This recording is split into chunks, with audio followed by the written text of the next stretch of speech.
After all the speculation about the Star Wars Arcade1up re-release, there's been rumors, there have been bills of lading that they've arrived at port.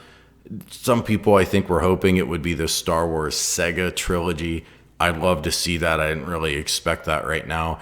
But what we're getting is a re-release of the Atari Star Wars, but with an improved design and a subtly improved design. But man, they've perfected, you know, in terms of, I think the best Arcade1up designs don't have a riser, but in terms of having a riser, this thing is really nice. You've got that full height artwork.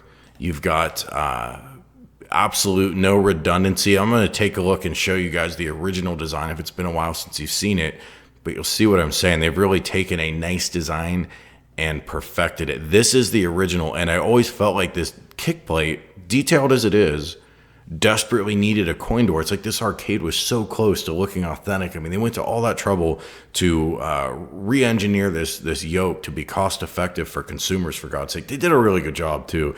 You know, I don't like their joysticks and buttons and whatever, but man, this yoke nailed it. I really like the yoke. I think most people really like the yoke. They did all that. They did the hard stuff, but you know, what were the goofs here? Well, no kick plate. No kick plate coin door, I should say. So it's like it's almost authentic, but not quite. You see, the screen does what all the old Arcade1up screens did. It's almost vertical, not as tilted at the same angle as the control panel. So you kind of have that break there. It doesn't feel like a continuous design. It feels like something you put together like an IKEA furniture, which is what it is. And then they replicated the vent design at the bottom of the riser and also the cabinet.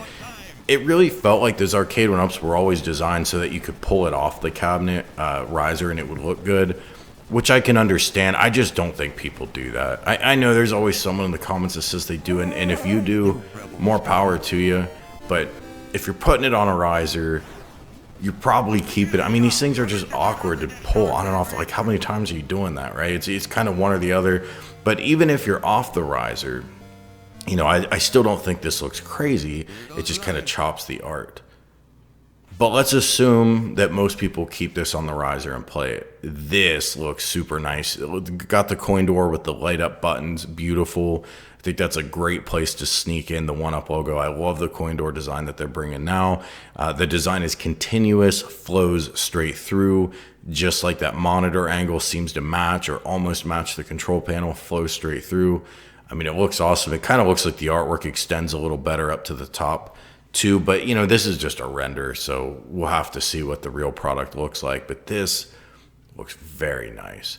I think this is being talked about on a live stream, so there probably are live shots of this right now, but I'm seeing the store shot of it, and I wanted to bring it up because I have an Arcade1up Star Wars Atari. I love it. What I really want, though, is the Sega trilogy. And I know a lot of us were hoping we'd get that. I think it's probably a ways off. That is a mighty game to emulate. But I know a lot of people missed out on the Atari release. So we're getting that and we're getting it updated. And that's my point. You take a look at this design. It's not bad. In fact, it's really good. But this is just about perfected. Almost so that I'm going to have to consider if I ever want to buy this just to replace the one I have. I don't know. It's kind of pricey to be playing that game, but looks good. $599. Now here's though the other point I wanted to make. It's only available at Shop Hippo and Arcade1up. And according to the subreddit, it's an exclusive. So I'm assuming that was talked about in the live stream. If that's the case, that's kind of disappointing. It doesn't bother me. I don't mind buying direct from Arcade1up. But I don't know that Shop Hippo is a huge mega store. If Arcade1up's going to make a big comeback, get back to those levels they were at, 1-2 years ago, where they were everywhere, they're going to need a lot of shelf space at Walmart. There's just no way around it. And if this isn't at your Walmarts and your Sam's Clubs and whatever, this is kind of what I've been talking about lately, that I think there's a gradual decline, and I don't even think it's really anyone's fault. I think there are just only so many old titles you can release. I mean, Star Wars came out, it sold. I'm sure it sold well, but how many more people are going to buy it? Well, maybe Walmart doesn't think enough people to stock it, right? Even though it's Star Wars, it's as big a brand name as you can get. NFL Blitz, as big a brand name as you can get. Classic arcade title. Not everyone's favorite game to play over and over, as you see it when you buy it and you have it at home. kind of cheap gameplay mechanics and rubber banding and whatever, but still amazing game, cool joystick concept, you know, big part of gaming history. And it's on clearance. I don't know that it's selling that well. I mean, I'm just really wondering what Arcade1up can bring next to break through and get to that casual audience. They've milked Pac-Man, they've milked the Capcom licenses too, but there's just only, and they've milked the Midway licenses. There's just only so much you can do, and I'm not sure what's next that brings things back. I know what I want. I want House of the Dead, I want Daytona USA, I want Star Wars, Sega, but I don't know if the casual buyer that Walmart wants to buy for gives a shit about. I don't know if they care. But we'll see. I mean, 1UP's out here fighting the good fight, iterating on the designs, hopefully bringing even better product. And the original Star Wars Arcade was so good from 1UP, you know, especially considering how early a release it was. They really nailed that yoke. The yoke is fantastic.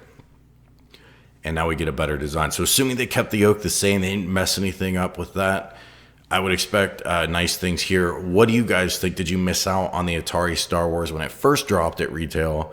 And is this for $600? Are you looking to get in the game here? Let me know what you think. I'll talk to you guys soon. If you enjoy the video, hit that like button. Make sure to subscribe, and I'll catch you later.